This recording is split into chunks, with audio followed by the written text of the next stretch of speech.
Before what you know as the known universe that it came into being, there was only the self. Non-localized, unmanifested, pure potentiality. The field, undifferentiated.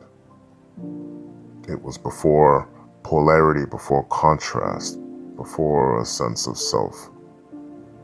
Before you can have self-realization, you have to experience the opposite of what you're not and create a subject and object split. But if you exist in an unfathomable timeless state of homogeneous perfection, static absence of vibration, there's not going to be any understanding of external or internal points of reference. There's not going to be an awareness of time, space, thoughts and concepts, even the experience of change. Up and down from here to there, that's not going to be a part of what you're aware of. There is no data download until the split. So Source had to know itself by standing out of itself, so to speak, and becoming self-aware.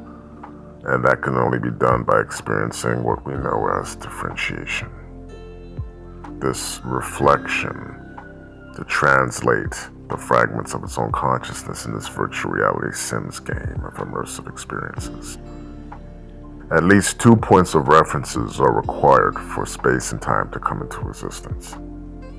The one thought form becomes two, and two thought forms eventually become an infinite amount of objects. This is what we speak of when we talk about the Big Bang. Out of nothingness sprung forth all that is. Source cannot be known without this relative informational framework of perspective. So you need to have a rule set of contrast. Otherwise, it would not be able to compare or distinguish one part of itself from another. All of these infinite POVs are Source's expressions through us. It is all one self playing in this holographic 3D game. Each and every point of awareness is the same source as any other. It's the one self playing a multiplayer character game in order to learn and experience all the possible ways and timelines that it can. This is how Source interacts with itself, because Source is all there is. Awakening is recognizing that we are spiritual beings. We're indivisible, not individual, having space-time human experiences for the moment. We are being lived by that one life. We learn from history. It's important not to replicate history if you want to evolve, if you want to move forward, for there are only two possible states to be in. God ignorant of itself, or God in awareness of itself. God is in all of us, in potential, but it has to be realized. It has to be understood that consciousness is the substratum of everything. It's the highest truth.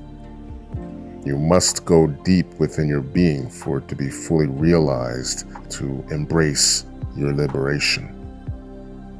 You don't need anything outside of yourself to be fulfilled, to be at peace, to feel that oneness. You just simply have to rest within the full conviction of yourself.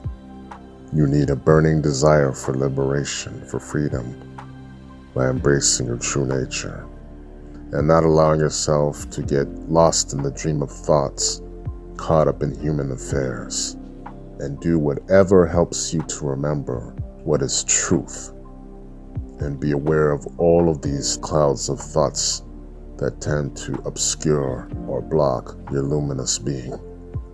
Watch your mind and catch those negative thoughts and correct them. It's the most loving thing that you can do. You have to have a correct mindset.